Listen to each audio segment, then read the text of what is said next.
Porque la vida en rosa no es real. Bienvenidas a La Vida en Violeta, una propuesta de cambio. La Vida en Violeta, para construir empoderamiento de mujeres y niñas. Una sociedad más justa y segura para todas y todos.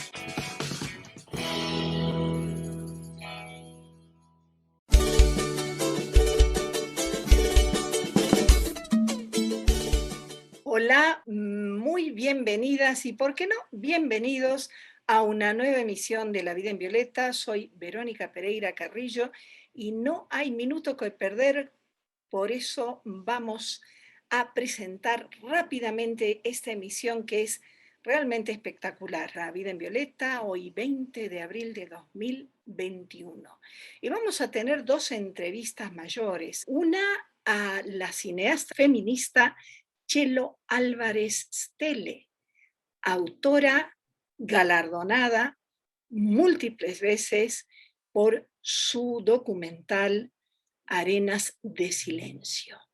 También vamos a tener a la veterana de Malvinas, la enfermera Alicia Reynoso, quien se nos une desde Entre Ríos, desde Paraná. Y una entrevista de una científica e investigadora a otra científica e investigadora, porque Ana Laura Carvajal de la Fuente, quien se encarga de mujeres en ciencia y técnica en La Vida en Violeta, va a entrevistar a la científica Carolina Carrillo, que, como ustedes saben, es un orgullo porque pertenece a una familia jujeña de gran renombre, muy, muy conocida, y quien es miembro, Carolina Carrillo, la doctora Carolina Carrillo, del Consejo Económico Social Argentino. Y también vamos a escuchar a la doctora Estela Manzano, quien es ginecóloga y que nos va a hablar desde el sur de nuestro país sobre anticoncepción. Primero vamos a nuestra cortina musical, que es el tema de Añagüita de la Puna, un extracto del tema Guapa.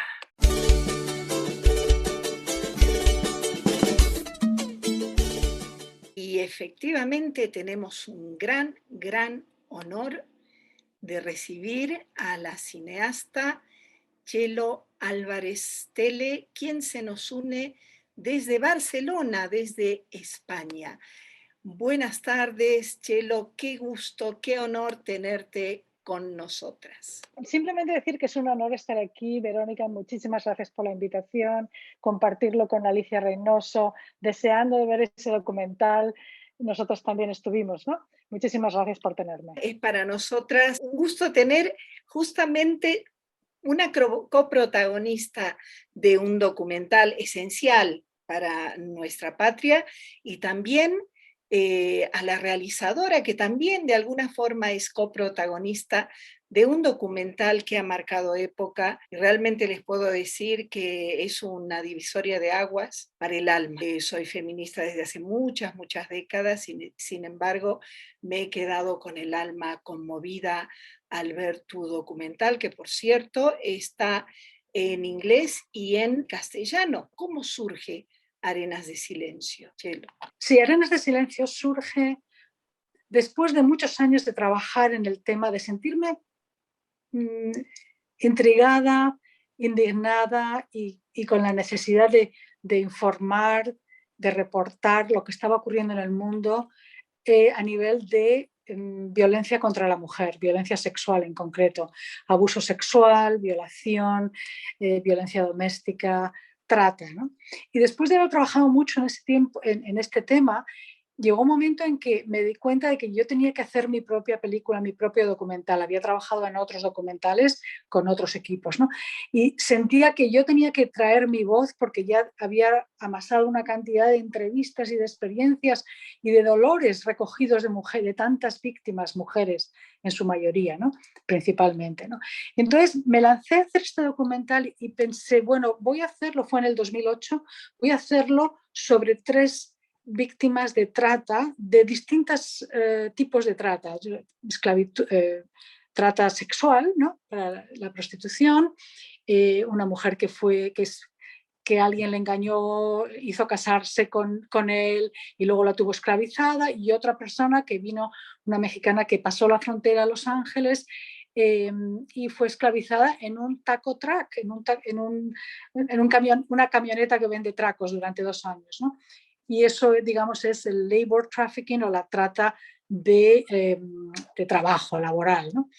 Entonces, en ese momento yo empecé a hacer ese documental, entrevisté a muchísima gente con entrevistas fantásticas, pero poco a poco todas se fueron retirando porque al cabo de un tiempo les entraba miedo. Entonces fue un trabajo enorme el tener que hacer todas esas entrevistas y rodar y bueno, montar y luego estas personas se iban del proyecto por el miedo que tenían interior, pero había que respetarlo. Pero llegó un momento en que me concentré en la historia de Virginia Isaías, esta mexicana que había sido traficada con su bebé de 6 meses por una red de tráfico en Chiapas y forzada a la prostitución, una historia terrible. Me centré en su historia, pero llegó un momento en que me di cuenta que contar la historia de los demás no era suficiente, que yo, por alguna razón, me estaba callando mi propia historia. Y ahí es donde nace Sands of Silence, Arenas de Silencio.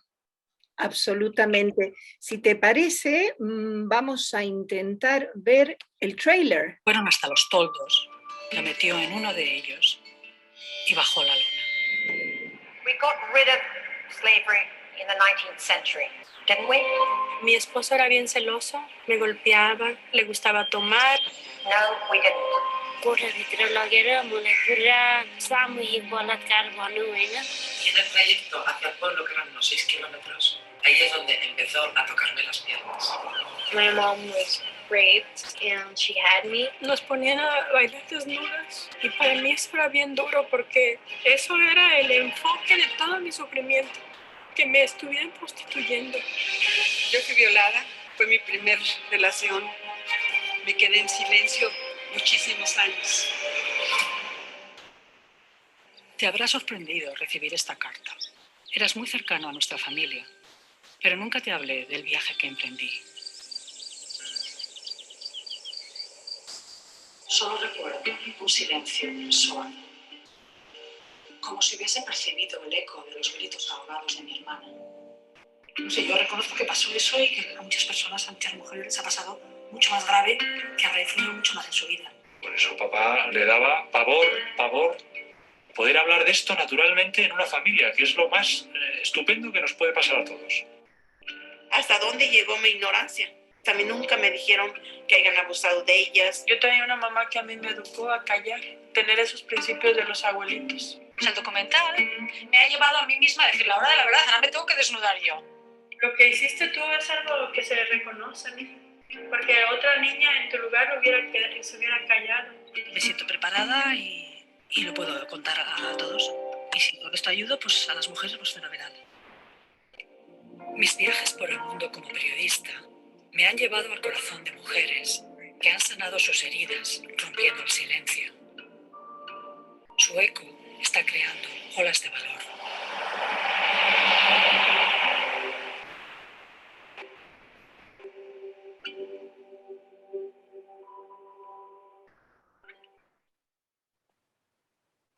Excelente, excelente realmente y muy, muy emocionante. Chelo, tu documental es un documental en donde no solamente hay una denuncia profunda, muy respetuosa, nada edulcorada, por decirlo, nada artificial, sino desde el fondo del alma, pero también es un grito de esperanza y hay una ruta que se traza para las sobrevivientes y para quienes están luchando contra este flagelo. ¿Nos podrías contar un poquito sobre esto? El documental se llama Arenas de Silencio, Olas de Valor.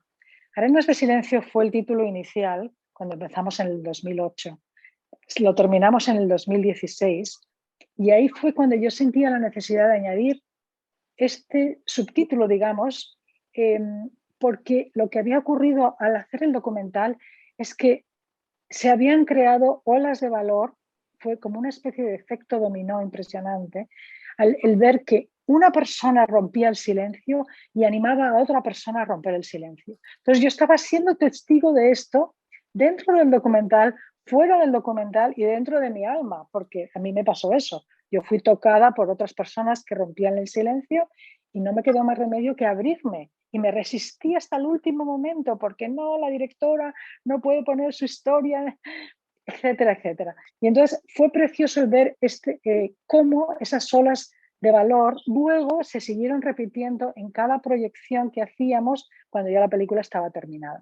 Un impacto impresionante entre mujeres, en hombres, de todo el mundo, de China, de Japón, de Argentina, de Uruguay, que tuve la oportunidad de presentarlo en vuestro país en persona en el 2019 y tuve una reacción fantástica.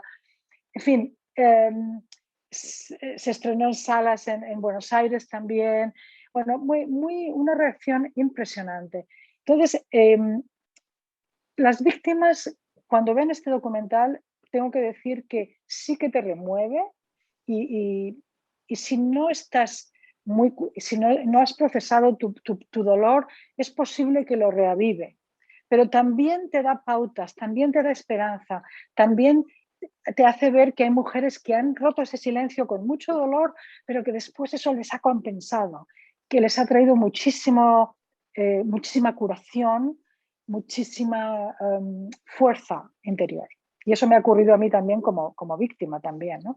Que me ha dado muchísima fuerza ver la reacción de la gente. Absolutamente, a mí también me ha pasado. No, queremos decir que mañana vamos a tener una charla en una asociación a la que pertenezco, que es internacional, que se llama Galaté. Chelo Álvarez Tele ha tenido la gran amabilidad de estar presente para un conversatorio que me parece que va a ser realmente maravilloso. Es a las 3 de la tarde, aquí dice 16, perdón, es a las 3 de la tarde argentinas en el sitio de Galaté. Va a ser en inglés, así que, bueno, me imagino que se podrá hacer preguntas en castellano. Sí, por supuesto, encantada. Te agradecemos muchísimo porque qué maravilla, realmente te agradezco, como te dije en algún momento, te agradezco que hayas hecho este documental como feminista, por supuesto, pero sobre todo como mujer. Documental desde adentro y desde un gran respeto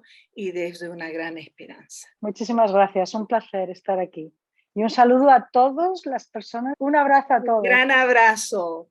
Adiós, buenas tardes. Vamos a ir a un primer tema musical. Como ustedes saben, el día 22 de abril es el día de la Tierra, de nuestro planeta, y vamos a festejar que las mujeres estamos desde siempre defendiendo a nuestro planeta justamente desde el ecofeminismo, y en Argentina tenemos que el 10 de marzo han comenzado a reunirse y una gran caminata de mujeres indígenas que se dirigen hasta Buenos Aires desde todo el país con reclamos por la pérdida de tierras. Vamos a escuchar una canción justamente que tiene muchísimo que ver con esta problemática. Se llama Vuela con el viento y es de Ayla Schaffer. Escuchémosla. Habla y canta a la naturaleza, al fuego, a los árboles. El resultado es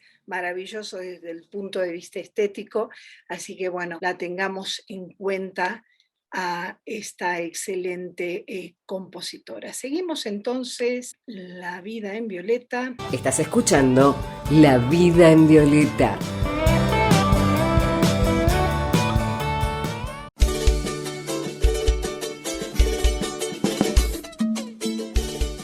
Desde Entre Ríos, desde Paraná más precisamente, la presencia de Alicia Reynoso, coprotagonista de Nosotras también estuvimos, documental dirigido por Federico Strifezzo. ¿Cómo estás, Alicia? Qué honor tenerte con nosotras. Hola, Alicia. Hola. ¿Cómo estás? Hola. Bien, bien, muy bien. Hola a todas. y quiero saludar a mi compañera, la otra veterana de guerra, Estela Morales, que está ahí, que le avisé que estábamos y que siempre está a full con este tema y somos medio como las dos impulsoras de esta lucha que llevamos unos cuantos años y que bueno, hoy la vemos coronada con esto. Durante muchísimos años se invisibilizó el aporte de las numerosas mujeres en el conflicto del Atlántico Sur, como debiera de llamarse, ¿no? Aduciendo de que como no habían estado en Malvinas, en el territorio de Malvinas, entonces, bueno, no existían o no habían hecho un aporte, etc. Afortunadamente, esa deuda, esa asignatura pendiente se está saldando y este documental ha levantado muchísima polémica, como siempre que se quiere visibilizar los aportes de las mujeres. Alicia, ¿nos podrías contar cómo fue estar allá? Nosotras éramos en el 82 personal militar, no fuimos voluntarias. A nosotros se nos ordena ir como todo personal militar. Así que no hay ninguna voluntaria hablando de las mujeres de la Fuerza Aérea.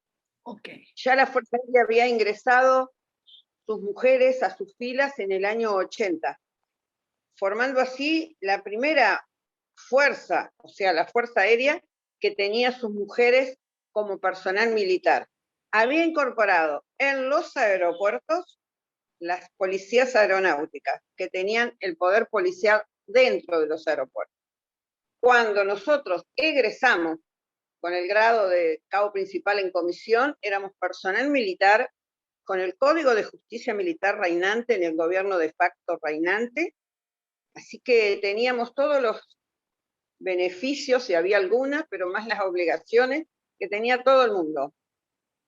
Así que cuando las 21 primeras mujeres con estado militar que ingresaron a la Fuerza Aérea, egresamos desde Ezeiza, fuimos una parte al Hospital Aeronáutico de Buenos Aires, que está en Pompeya, y otra parte al Hospital Aeronáutico de Córdoba. En el 82, como todos saben, a vos te sorprendió en Francia, a mí me sorprendió trabajando. Yo era la jefa de enfermería, y bueno, me llamó el director y me dijo, tienen que ir, marchen con el hospital. Y nosotros hicimos lo que teníamos que hacer. Nosotros, la enfermera militar es asistencial en tiempo de paz y operativa 100% en tiempo de guerra. O sea, nos habíamos preparado profesionalmente fuera de la institución porque ingresamos ya con el título de enfermeras todas. Nadie estudió dentro de la fuerza. Después se formó la escuela de enfermería entre la fuerza. Pero las primeras egresamos de diferentes facultades y escuelas. Así que, bueno, lo teníamos que hacer y para eso nos habíamos preparado. La mayoría hacía 2 años, yo soy la primera promoción, hacía 2 años que estaba en una institución militar, lo que llevaba una lucha bastante importante porque era un lugar que estaba pensado, edificado y arreglado para los hombres. Y de pronto habían incursionado a las mujeres, a los cuales algunos nos apoyaban y otros todo lo contrario. Nos ponían todos los palos que más podían para que desistamos de la idea de estar en ese lugar. Hoy, con el correr de los años, miramos para atrás y vemos que, bueno, tan mal no lo hicimos, hay piloto de caza, piloto de transporte, mecánica, meteoróloga, parte de todas las profesiones, ¿no? Médica, bioquímica y todas las profesiones que se forman fuera de la fuerza. Y bueno, y ahí estábamos abriendo un camino impensado en ese momento, hasta que nos sorprendió en el 82 el conflicto que todos sabemos, y allí fuimos a hacer para lo cual nos habíamos preparado, afuera y dentro de la institución. Lo he visto al documental, es realmente también muy conmovedor. Hay mucho de comprensión y de búsqueda. Ustedes, de búsqueda interna, ¿no? Las condiciones se ve que eran realmente duras, desde luego en Malvinas, pero para ustedes también. Y luego, ¿qué pasa? ¿Qué pasa con ustedes, mujeres veteranas de Malvinas? Bueno, terminado el conflicto, que no fue para nada fácil, porque nosotros éramos muy jovencitas, entre 21 y 25, 26 años la más grande.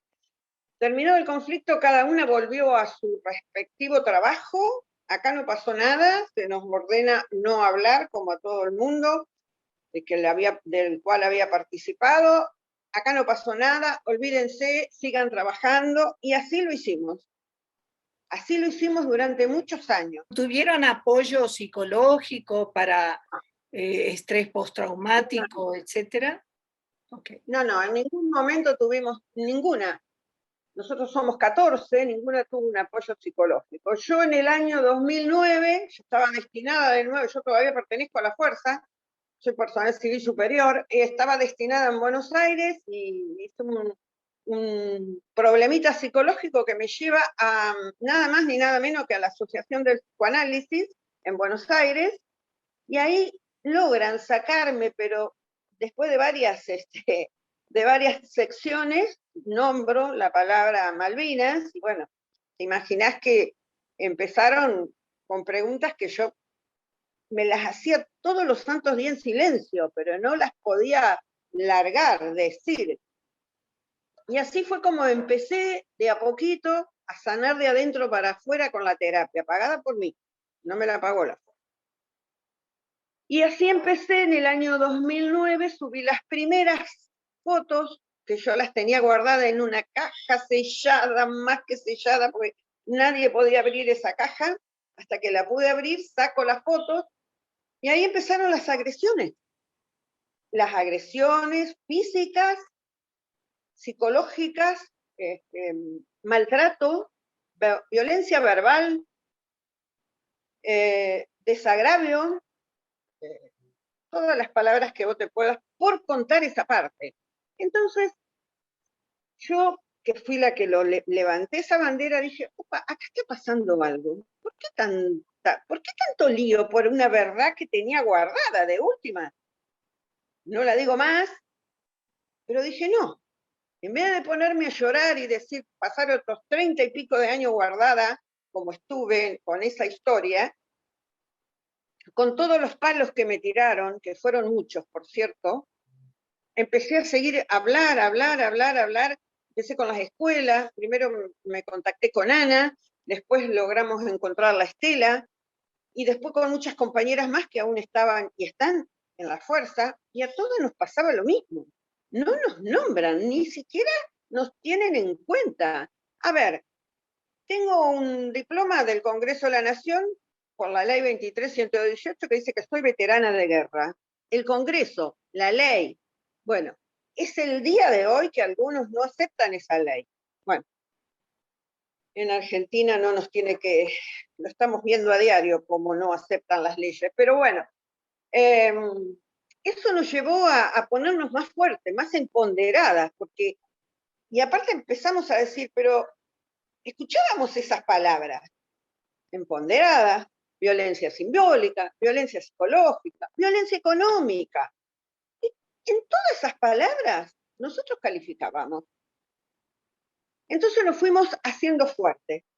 Así fue como empiezo yo a levantar un poco más la bandera, me siguen otras compañeras, Estela, Ana principalmente, y después las chicas de Córdoba.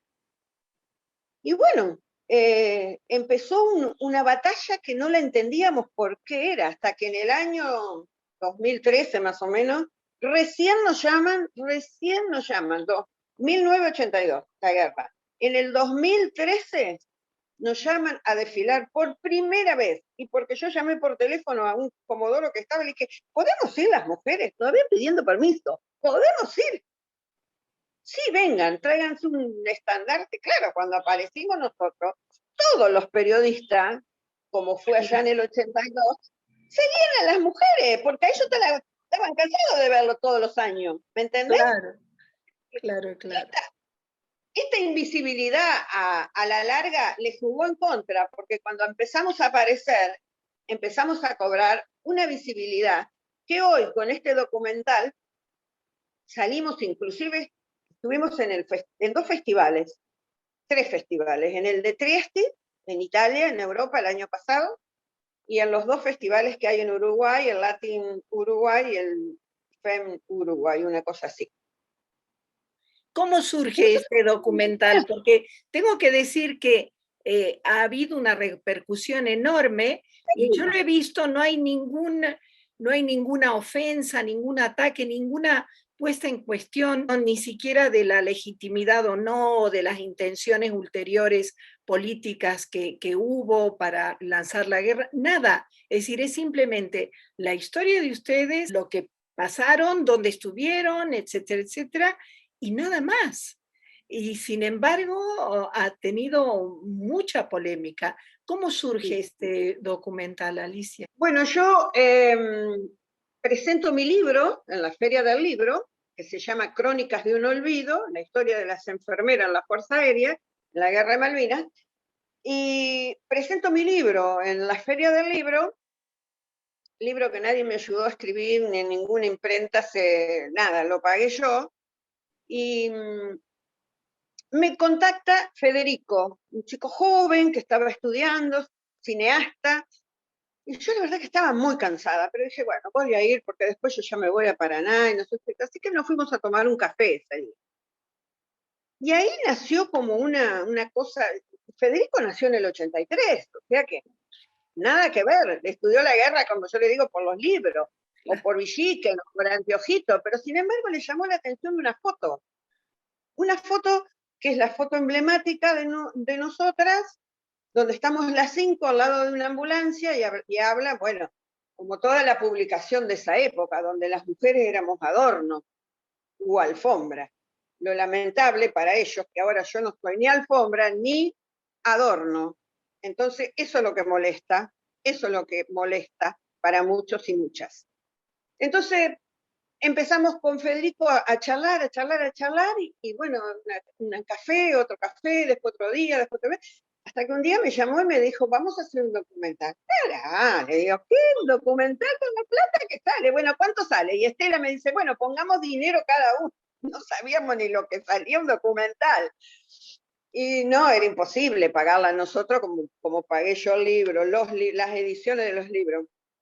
Entonces, golpeando puerta, llegamos al Inca, nos da un préstamo, una ayuda, que no alcanzaba para nada, o alcanzaba para un poco, digamos. Vivir en el sur 15 días, como vivimos nosotros, es muy caro. Así que empezamos a golpear a senadores del sur, que les encantó la idea, la senadora Durango de La Pampa y el senador Loenzo del sur, nos ayudaron con los pasajes y con la estadía y la comida. Y así logramos hacer ese documental que nos parecía imposible hacerlo. No sabíamos ni cómo lo íbamos a hacer. Federico nos recibió en el aeropuerto, nos pusieron los micrófonos, fuimos a darnos una vuelta y nos largaron en el campo. O sea, nadie nos dijo, tienen que decir esto, nada. Empezamos a buscar. Y estaba ahí, nos estaba esperando, resistiendo al olvido, como digo yo. Es muy curioso porque efectivamente no hay ningún narrador. Normalmente en un documental hay un narrador que va tejiendo el hilo, ¿no?, del relato, pero en este no, es totalmente nada intrusivo y es las voces de ustedes y las reacciones de ustedes y el darse cuenta de ustedes, ¿no?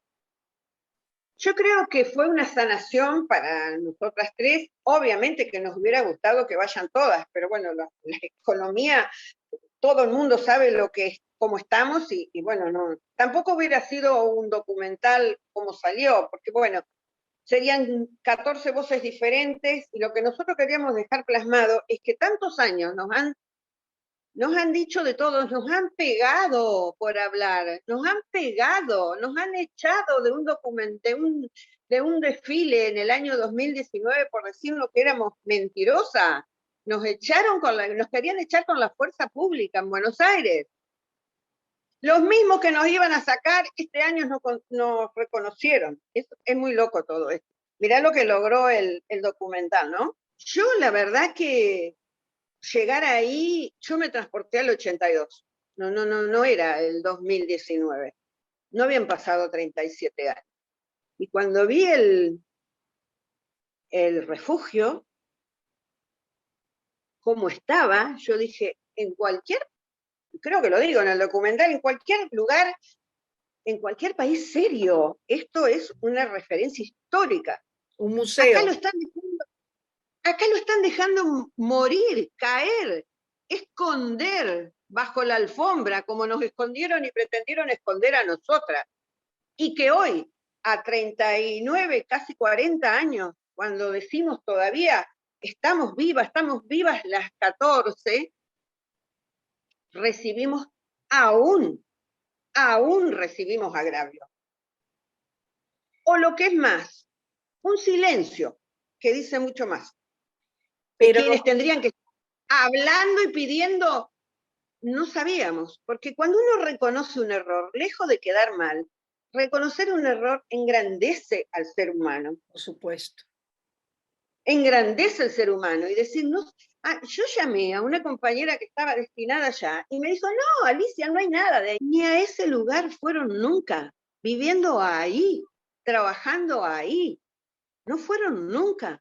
Alicia, ¿qué mensaje le darías a las mujeres? En el documental se ve incluso que ustedes logran, después de 37 años, poner una placa en donde ustedes dicen, aquí estuvimos. Y eso desde ya es un gran reconocimiento. ¿Cuál es el próximo paso? ¿Cuál es el mensaje que quieres dar a las mujeres que nos están escuchando? Que por cierto nos están escuchando en Facebook Live personal y el de La Vida en Violet. ¿Qué mensaje? El mensaje es más que nada el mensaje de la perseverancia. Cuando uno...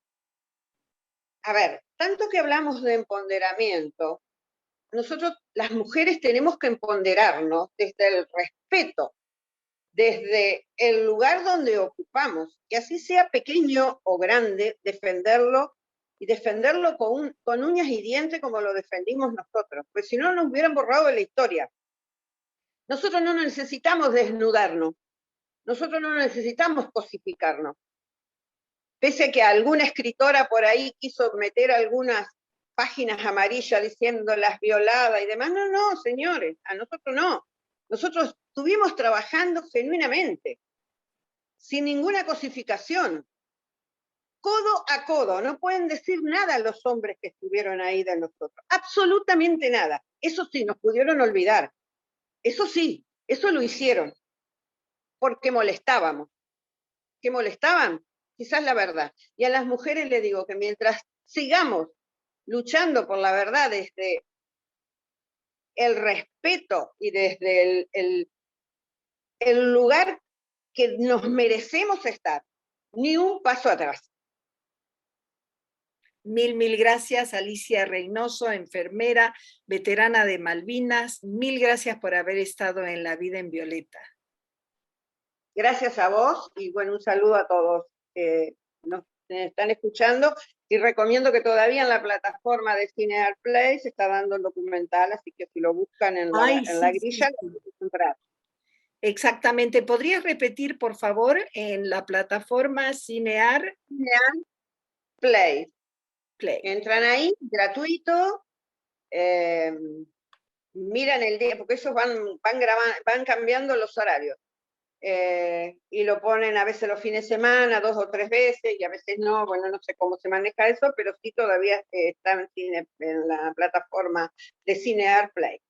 Absolutamente, yo creo que aquí vale la pena continuar y abrir el debate sobre el tema de Malvinas, está todavía por dilucidarse, pero aquí hemos dado un paso adelante y es la visibilización de los aportes de las mujeres veteranas. Un gran abrazo, Alicia. Proseguimos con nuestro programa con un poema, y un poema de una uruguaya, de Juana de Ibarburu, nace en 1892 y muere en el 79. Fíjense que con 17 años, escribe un ensayo que se llama Los derechos femeninos. Todas, y me imagino todos los que nos están escuchando, que hemos hecho la primaria y la secundaria en Argentina y en Uruguay, imagino, la conocemos a Juana de Ibarburu por sus poemas, que son poemas realmente muy hermosos. Pero resulta que a los 17 años ya estaba escribiendo textos feministas. Y vamos a escuchar La pequeña llama en el recitado de Paula Iwasaki. Escuchamos entonces La pequeña llama de Juana de Ibarburu. Vamos a ir a la entrevista. Buenas tardes, acá estamos en el segmento de Mujer y Ciencia para la vida en Violeta. Y hoy estoy reunida con una compañera y una gran amiga que nos va a contar una experiencia súper, pero súper interesante que ha tenido, bueno, como científica y justamente como mujer. Así que se las presento. Carolina Carrillo, contanos quién sos, Caro, y a qué te dedicas. Bueno, buenas tardes a todas y a todes. Primero, soy amiga de Ana Laura. Soy, como decía ella, soy científica, soy investigadora del CONICET, dirijo un grupo de investigación centrado en la problemática del Chagas, en aspectos moleculares y también un poco más amplios. Y desde hace unos años venimos trabajando en desarrollos de transferencia para que lo que hacemos en la mesada tenga realmente un impacto social que llegue a las personas. En ese sentido desarrollamos un test de detección molecular, en su momento para Chagas, que ahora frente a la situación de pandemia adaptamos rápidamente y tiene una utilidad para el COVID. En ese contexto fui tomando como más conocimiento de cuestiones de desarrollo, de transferencia, de industria, de producción, de cuestiones sanitarias, y entonces con el trabajo que ya veníamos trabajando con el grupo de que hablamos cuando hablamos de Chagas, de pensar la ciencia como un instrumento para el bien común y con impacto social, estas herramientas se sumaron y gracias a eso, creo yo, fui convocada para ser, entre otras cosas, consejera dentro del Consejo Económico y Social. Y eso es lo que nos une justamente hoy en esta entrevista, que es charlar sobre qué es el Consejo, el CES. Contanos un poquito de qué es y quiénes lo integran, y por qué vos estás ahí. ¿Cuántas preguntas? Bueno, el Consejo Económico y Social es un órgano de Estado que fue creado por el Poder Ejecutivo, es un órgano colegiado de participación ciudadana, transversal y multidimensional o multisectorial.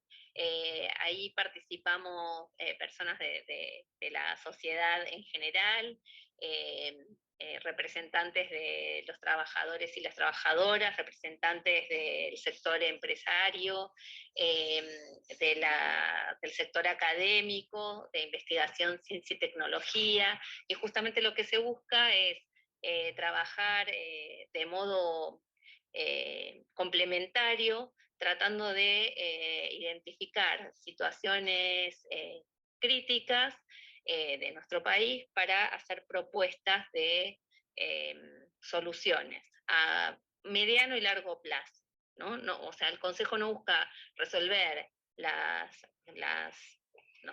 cuestiones urgentes, sino poder dar una estructura de Estado a largo plazo. Por eso es tan importante. De Estado a largo plazo.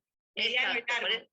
Mediano y largo plazo. Por eso es tan importante que la configuración del Consejo sea así tan diversa, porque tenemos que estar representados todos los sectores para que haya un consenso y para que todo este trabajo tenga sentido, ¿no? Si no hay un consenso social en torno a lo que se defina, no va a persistir en el tiempo. A mí me parece súper emocionante que la ciencia y la tecnología esté presente primero en ese consejo, que esté considerada en este momento la ciencia y la tecnología tan importante como para ocupar un espacio ahí, y que además ese espacio lo ocupe una mujer. Es sumamente relevante, importante, y bueno, y nada menos que vos sos la representante de ese espacio, de nuestro espacio como científica también. Sí, te digo más, en realidad respecto de la representación de ciencia, tecnología e innovación, somos 2 representantes y las 2 somos mujeres. Para mí eso es súper valioso, además de que hay representantes del sector académico, de las universidades, y también hay varias mujeres en representación, pero yo creo que es súper valioso. El Consejo buscó ser federal, tiene representantes de todo el país, y buscó tener equidad de género. Y casi que lo logró. En algunas cuestiones, por ejemplo en representaciones gremiales, fue un poco más difícil, bueno, justamente porque las prácticas gremiales en general han sido masculinizantes o masculinas y bastante expulsivas del sector femenino. Entonces por ahí es más difícil conseguir equidad de género. Pero en términos generales está bastante bien representada la equidad de género, así como la federalidad de representación. Y ahora, para entrar un poquito en detalles internos, ¿cada cuánto se reúnen? ¿Cómo funciona? Contanos cómo es. Me imagino que ahora virtualmente, ¿no? Lo hacen, pero ¿cada cuánto sucede? Sí. ¿Quiénes están presentes en estas reuniones?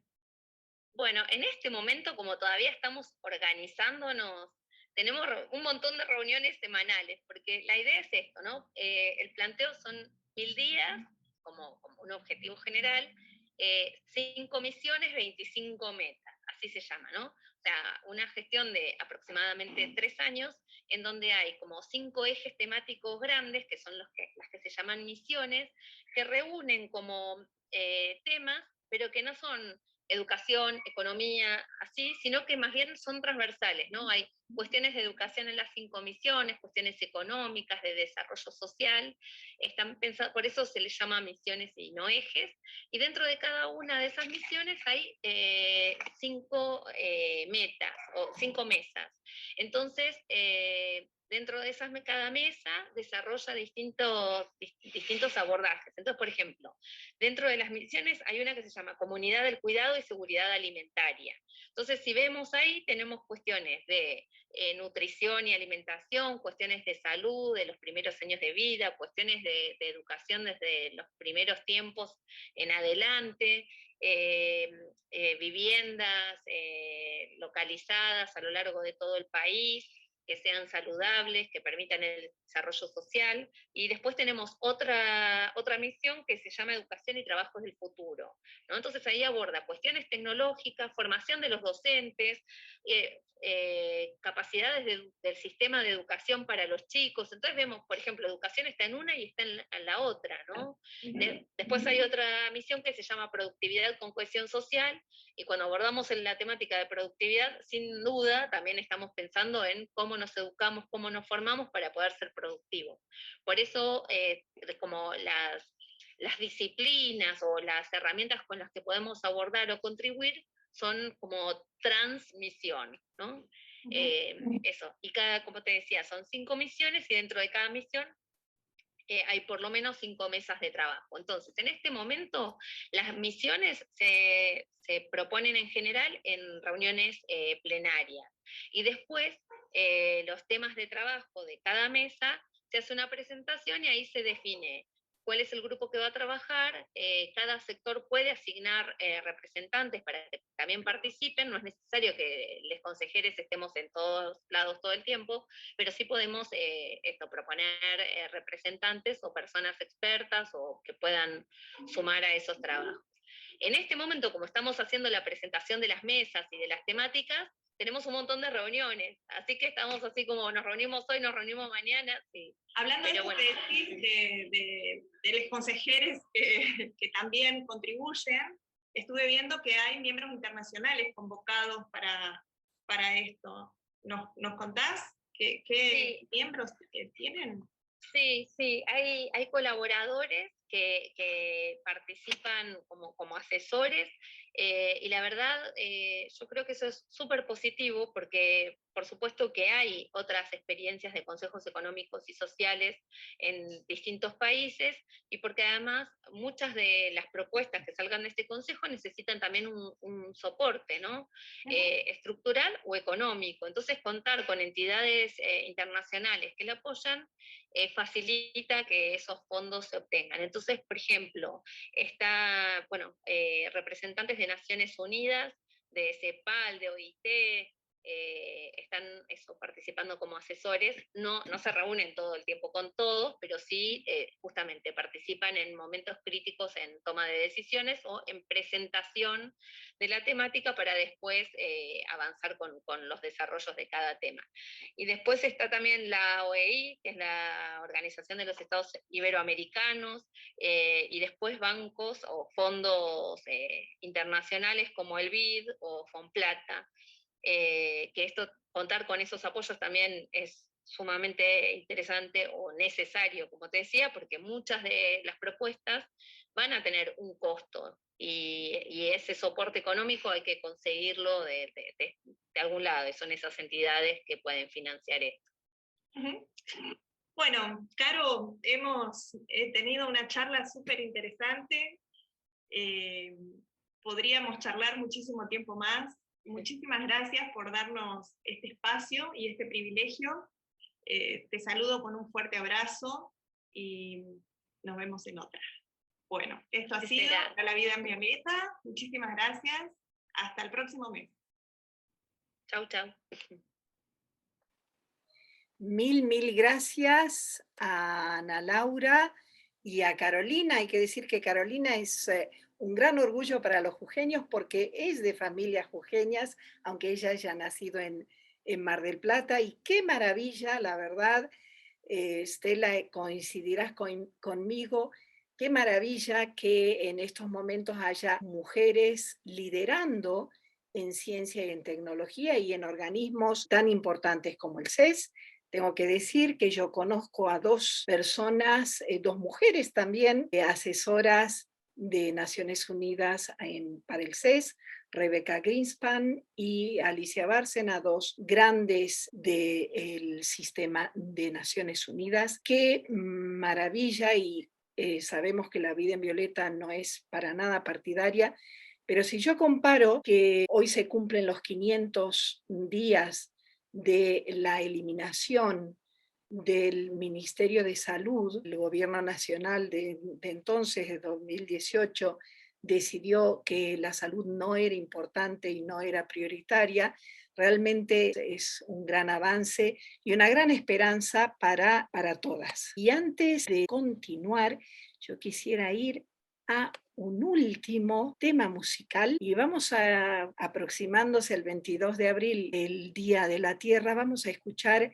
a un tema de César Isela y Tejada Gómez en la voz de las mujeres de Tierra Adentro, el tema Fuego en Animaná. Escuchábamos Fuego en Animaná en las voces de las mujeres de Tierra Adentro, Delia Huerta, Beatriz Cabana, Sara Velázquez, Elba Cuñado, con la asistencia artística de Armando Peloc. Un gran saludo a la Negrita Cabana, querida, referente feminista absoluta de Jujuy, y yo diría que del norte en general. Estás escuchando La Vida en Violeta.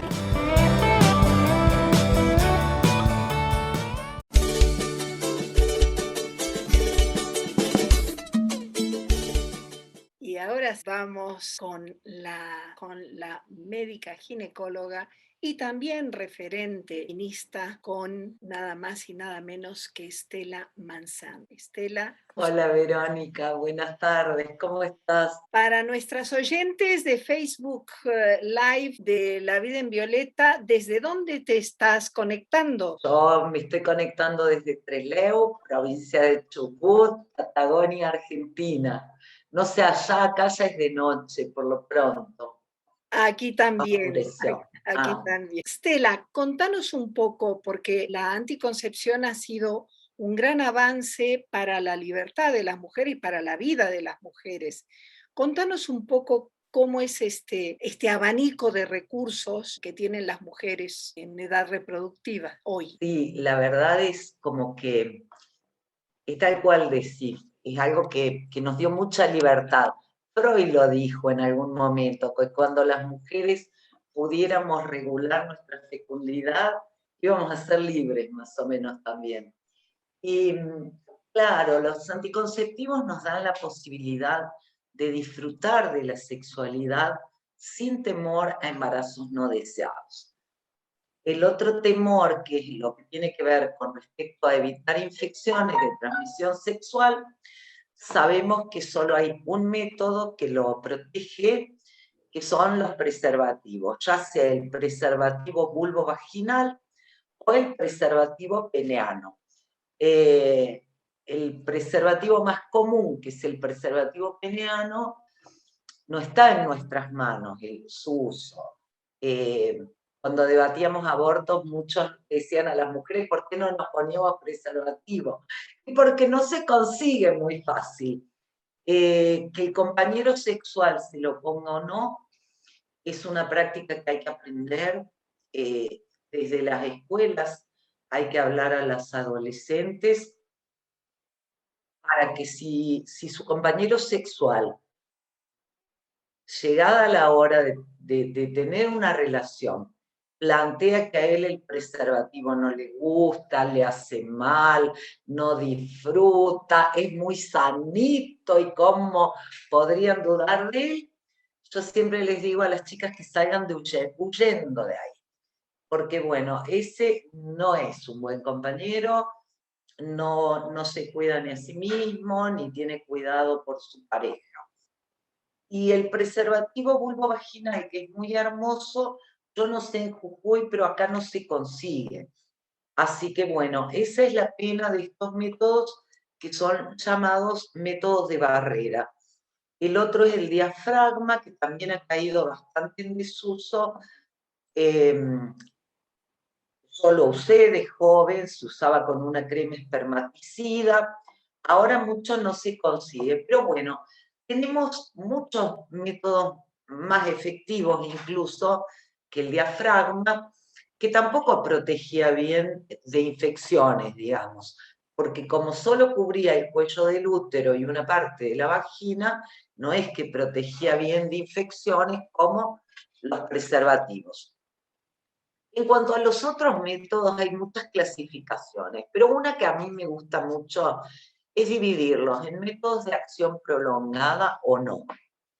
Porque realmente la efectividad de los anticonceptivos tiene mucho que ver con que sean de acción prolongada.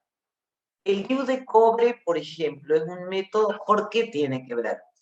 Porque, por ejemplo, las pastillas anticonceptivas, que son las más nombradas, el método más antiguo de anticoncepción para mujeres, que nació en la década del 60, se descubre. Yo soy una hija de esa década, que fue toda una revolución. El tema con la píldora anticonceptiva, como le dicen, es que hay que tomarla a diario. Y un olvido de 12 horas, o diarrea o vómitos, puede causar un embarazo en la semana siguiente, porque la mujer ovuló. Entonces, cuando uno está con métodos anticonceptivos, pastillas, digamos, hay que avisar bien a las usuarias de estos métodos que si tienen vómito, diarrea, olvido de más de 12 horas, hay que sumar preservativos toda la semana siguiente. La Organización Mundial de la Salud cuenta que en el uso real cotidiano, 10 mujeres de cada 100 que usan pastillitas se embaraza por año, entre 8 y 10. O sea, es el menos seguro de todos. En cambio, el DIU o la inyección mensual de 2 hormonas, que son etinilestradiol y noritestosterona, o etinilestradiol y medroxiprogesterona, que son mensuales, son muchísimo más efectivas. El riesgo de embarazo es de 1 en 250 a 300 mujeres. O sea, de cada 300 mujeres que las usen, a haber un solo embarazo al año. Si habláramos de pastillas anticonceptivas, en 300 mujeres habría 30 embarazos al año. Entonces, sin duda, es más seguro. El DIU para mí es un método que me gusta mucho, el DIU de cobre, porque dura 10 años. Siempre le han hecho mala prensa, creo que porque nos da mucha independencia, porque nos lo ponemos y por 10 años nos podemos olvidar. Tiene muchísimas ventajas. Es un método que no tiene hormonas, solo tiene cobre que al irse oxidando, cuando el espermatozoide llega al útero, lo paraliza. El ion cobre que paraliza los espermatozoides, que no pueden llegar a la trompa, que es donde se unen con el óvulo. No tiene hormonas, entonces por ende, al no haber ninguna hormona circulante, no es que puede hacer subir el colesterol, o aumentar la coagulación de la sangre, o cambios en el peso, o nada, porque no hay ninguna hormona circulante. La única molestia del DIU es que puede causar menstruaciones un poco más abundantes y más largas. Pero muchos de los mitos que se han dicho de él, la mayoría son falsos. Por ejemplo, que no lo podían usar las mujeres sin hijos, porque como que podía afectar la fertilidad. Eso es falso. El DIU no aumenta el riesgo de infecciones ginecológicas o de salpingitis. Ya hay estadísticas muchísimas de esto, de que usuarias y no usuarias de DIU tienen el mismo riesgo de tener salpingitis. Y tiene la ventaja de ser un método no hormonal, que por eso es muy bueno, sobre todo en mujeres de 40 años. Porque después de los 40 años, las hormonas no son buenas para nosotras. Todas estas hormonas artificiales nos aumentan el peligro de infarto, de accidente cerebrovascular, y sobre todo si la mujer es fumadora, a partir de los 35 años ya no debería usar métodos hormonales. En cuanto a esto, hablando de eficacia, pero la verdad es que en cuanto a anticonceptivo, lo que importa es que el método que usemos nos guste, porque si estamos felices con nuestro método, con ese método nos va a ir bien, porque vamos a tener más adherencia. A ver, si una mujer le tiene terror a las inyecciones, que no puede vencer con nada, obvio que va a estar más feliz con pastillas, está bien. El tema es aprender esto, cuando hay que sumar preservativo, andar con la alarma y demás. Otros métodos nuevos y muy lindos son los implantes de etonogestrel, que muchas chicas, o la mayoría al menos por acá, les dice el chip. Vamos a aclarar, no es un chip, no es un chip, no tiene nada que ver con computadoras, no hay ninguna gran tecnología, es como una gomita blanca, flexible, como si fuera un cablecito, como un cable, que tiene adentro etonogestrel, una progesterona que va liberando a lo largo de 3 años. Es tan viejo que ya se usaba en la India y en China en la década de los 70. Hubo mala prensa porque se lo ponían a la fuerza muchas mujeres para controlar su fecundidad, porque como va puesto con una aguja, se pone en el brazo, más o menos acá donde yo me estoy señalando, se pone en la cara interna del brazo con una agujita y queda por debajo de la piel, en el tejido celular subcutáneo. La mujer no se lo podía sacar sola. Entonces era una manera, pero bueno, a ver, también Fujimori realizó ligaduras tubarias contra la voluntad de muchas mujeres en Perú, y esto no quiere decir que la ligadura tubaria no sea un excelente método anticonceptivo definitivo. Porque bueno, yo estuve nombrando métodos transitorios. Los métodos definitivos son o la ligadura tubaria o la vasectomía. Y acá yo voy a hablar de varones y mujeres en cuanto a lo biológico, como sexo, no como género, porque me es más fácil explicar. La vasectomía es un muy buen método que la verdad es que ojalá más varones la empiecen a usar como para regular su propia fecundidad también y no traer más hijos a este mundo si se van a borrar y no van a querer pagar cuota de alimentos o no les van a dar afecto. Eso es muy importante que los varones lo vayan entendiendo. Yo tampoco diría esto de vasectomía obligatoria, porque no. Nosotras estamos a favor de la libertad, es un método además definitivo, no es que uno le va a decir a un adolescente que se haga una vasectomía, porque es un método definitivo. Los adolescentes, por favor, usen preservativos, chicos. Es muy sencillo de usar. Y no es verdad que no se disfruta ni nada de todo eso. Y además se van a cuidar de unas cuantas infecciones, que no es solo el HIV.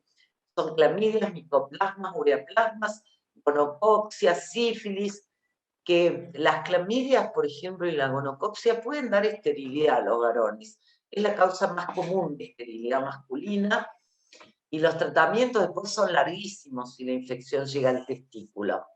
Bueno, el implante es un método que dura 3 años, es un muy lindo método. Las molestias principales que puede dar son sangrados prolongados, que a veces hacen que haya que sacarlo, cefalea menos y aumento de peso muy raras veces. A la mayoría de las chicas que se los ponen les gustan mucho.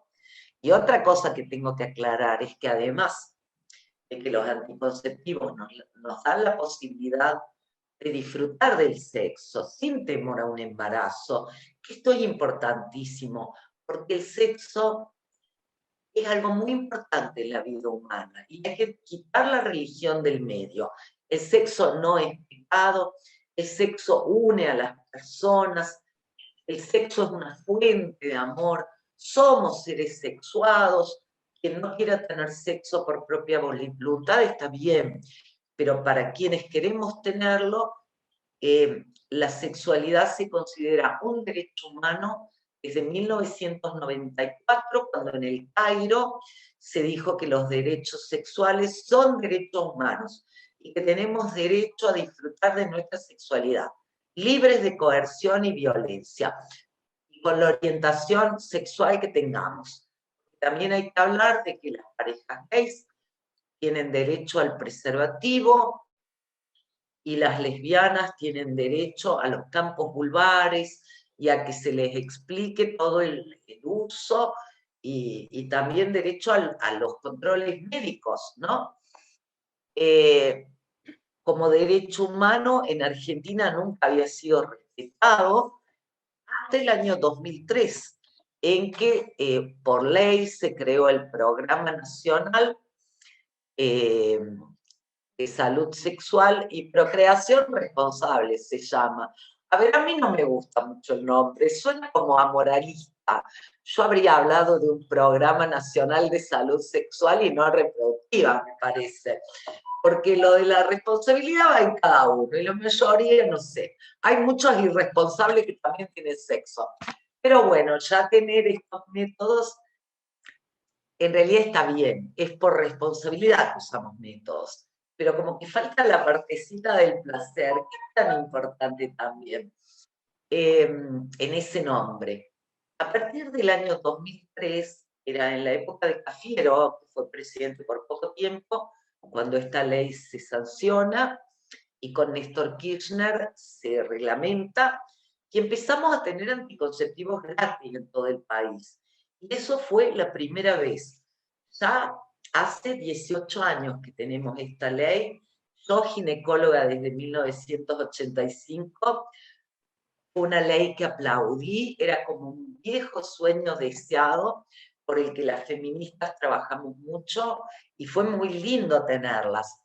Hoy en cada centro de salud de todo el país, las mujeres y los varones tienen que saber que hay gratuitos preservativos, anticoncepción de emergencia, que es la que llaman la pastilla del día después, es una pastillita de levonorgestrel de 1,5 miligramos, que se toma si hubo algún accidente o se rompió un preservativo o alguien no se cuidó, ¿sí? Porque también a veces el deseo hace que las personas metan la pata, o una mujer que no se anima a exigir a su pareja, o qué sé yo.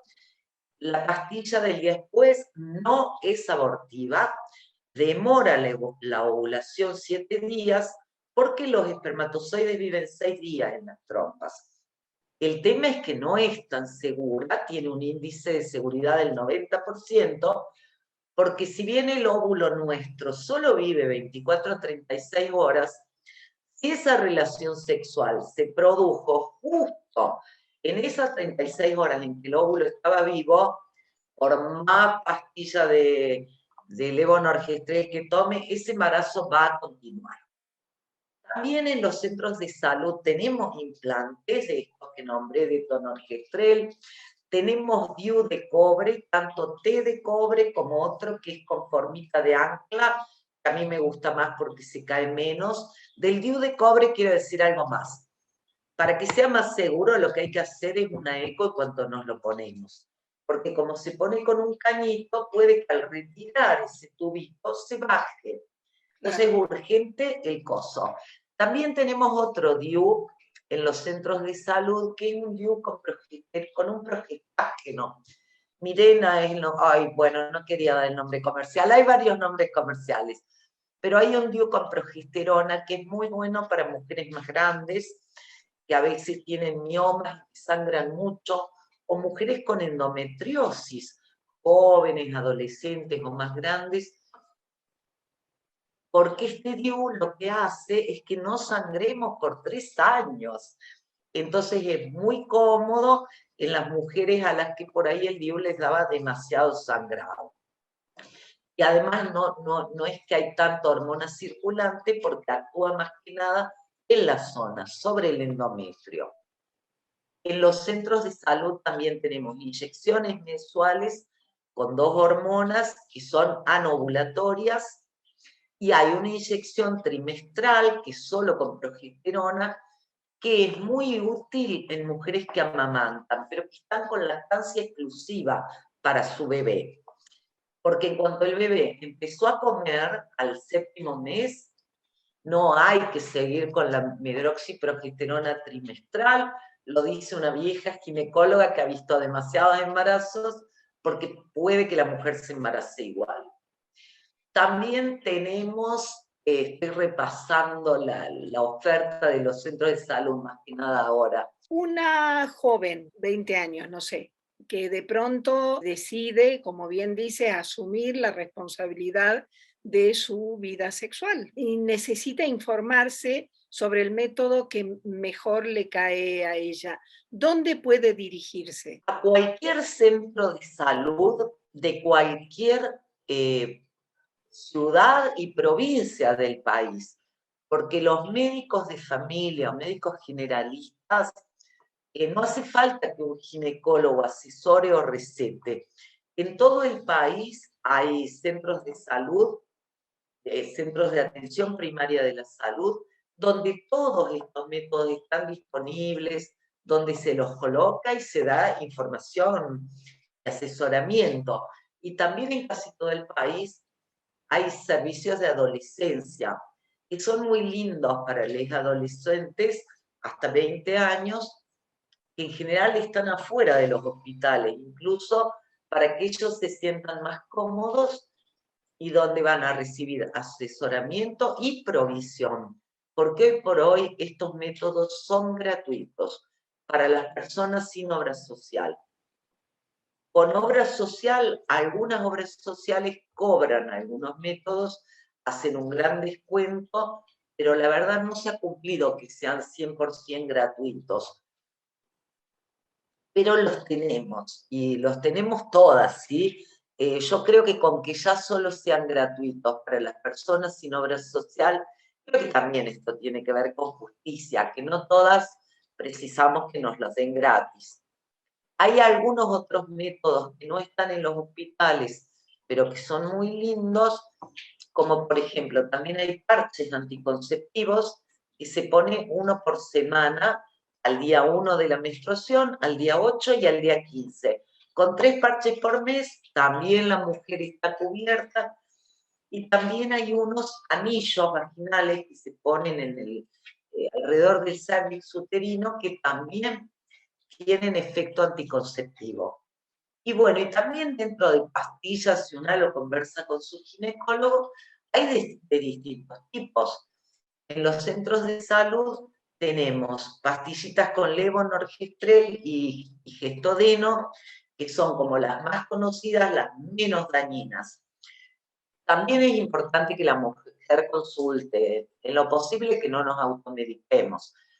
Porque, por ejemplo, si una mujer es epiléptica, que el 5% de la población lo es, todas las pastillas anticonvulsivantes disminuyen la eficacia de los anticonceptivos. Y en ese caso, en vez de tomar 20 o 30 microgramos, que es como traen la mayoría, hay que tomar 50, ¿sí? Entonces es importante que lo sepan, o que las grandes fumadoras no deberían usar hormonas porque les aumenta el peligro de infarto.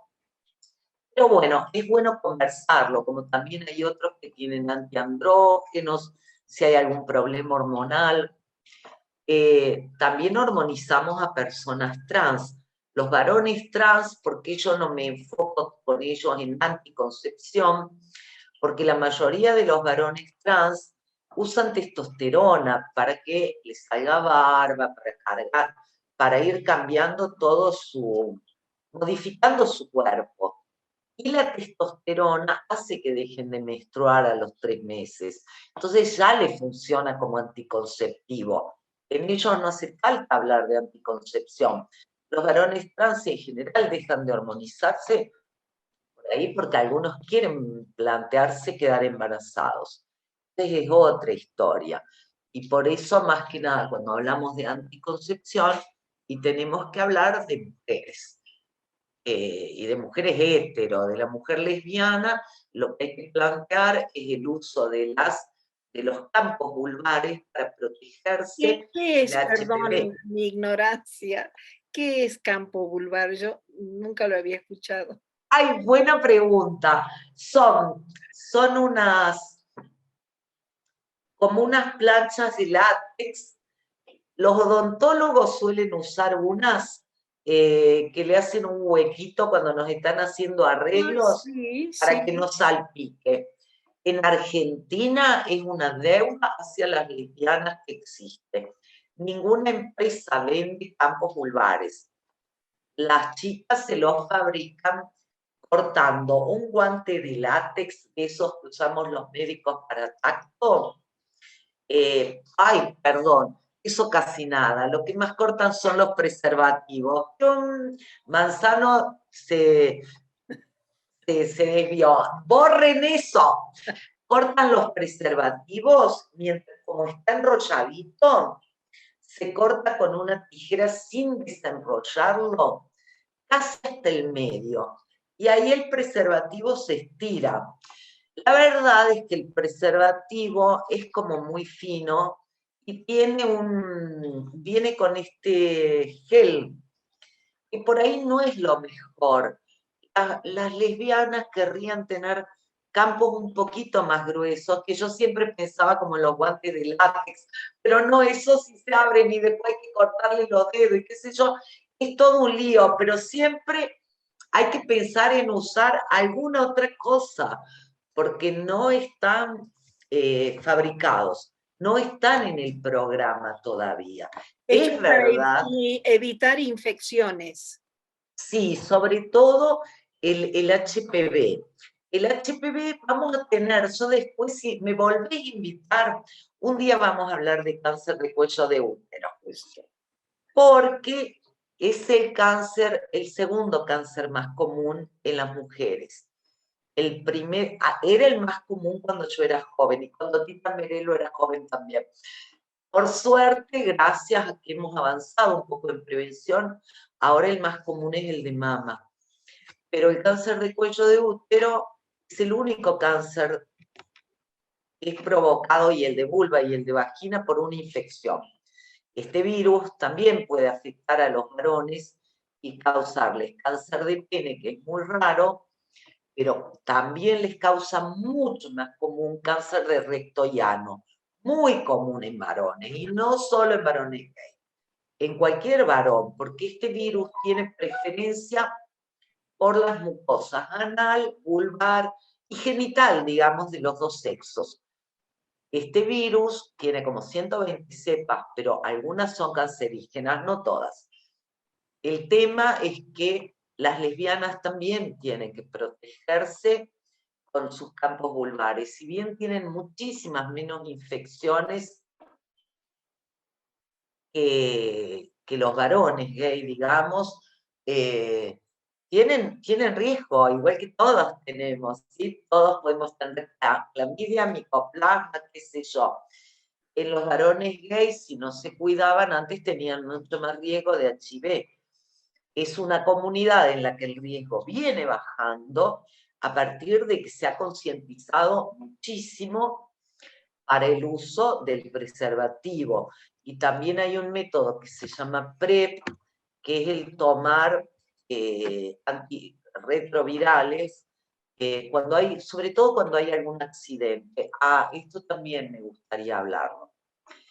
Algo que también se ofrece en los hospitales es que si hubo un accidente con un preservativo o una fue violada, mujer o varón, que haya sido violado, es importante que vaya al hospital urgente, aunque no quiera poner una denuncia. Eso es algo totalmente privado, el tema de denunciar o no. Pero en el hospital lo que podemos dar es, si es mujer, el tratamiento para prevenir un posible embarazo con la pastillita del día después. Y damos tratamiento contra todas las enfermedades más comunes de transmisión sexual. Se da tratamiento por un mes contra el HIV, se pone penicilina contra la sífilis, se da tratamiento contra el gonococo, clamidias, micoplasmas, ureaplasma, anaerobios, tricomonas vaginales, todo lo que son las infecciones más comunes. O si la persona no fue vacunada contra la hepatitis B, también se pone esa vacuna, porque esa hepatitis también es de transmisión sexual, aunque ahora ya casi todos la tienen puesta, porque ya hace como 20 años que se está vacunando en las escuelas a niñas y niños de 11 años. Pero bueno, es importante. Y es súper importante, y esto salva vidas, salva salud también de mucha gente. Vamos a seguir hablando, si te parece. Voy a saludar a Edilia, que se une desde Panamá antes, para resumir la sexualidad como un derecho humano, una sexualidad responsable y una sexualidad que debe ser absolutamente libre en todo sentido, muy especialmente a la hora de usar protección. Si se quiere procrear, hay que usar protección, punto. Y si uno no se quiere infectar con nada, hay que usar protección, punto. En ese caso, todas las personas pueden acudir a los centros de salud para asesoría, y también en el caso de provisiones para las personas que no puedan pagar tratamiento anticonceptivo. Y por supuesto, cuando hay en casos de violaciones o de simplemente accidentes. Pero creo que hay que enfatizar mucho sobre eso. Tengo todo el derecho del mundo a tener una sexualidad activa y placentera, y con ese derecho viene la obligación de tomar los recaudos del caso, ¿no? Y sobre todo a los hombres, especialmente, de no forzar a las mujeres. Y a las mujeres, como dijiste vos, escapar de una relación en donde el placer momentáneo es prioritario a una salud y a un posible embarazo, con las consecuencias que esto trae. Estela Manzano, mil gracias por haber estado con nosotras en La Vida en Violeta, y ya nos vamos. Esto ha sido todo por hoy en La Vida en Violeta. No se olviden que mañana tenemos el conversatorio con Chelo Álvarez Tele, y vamos a hablar de arenas de silencio. Es en inglés, pero van a poder hacer preguntas en castellano a las 3 de la tarde argentinas en Facebook Live. Mil gracias a todas quienes han hecho posible esta emisión de La Vida en Violeta. Soy Verónica Pereira Carrillo. Nos vemos en el siguiente martes a las 6 de la tarde.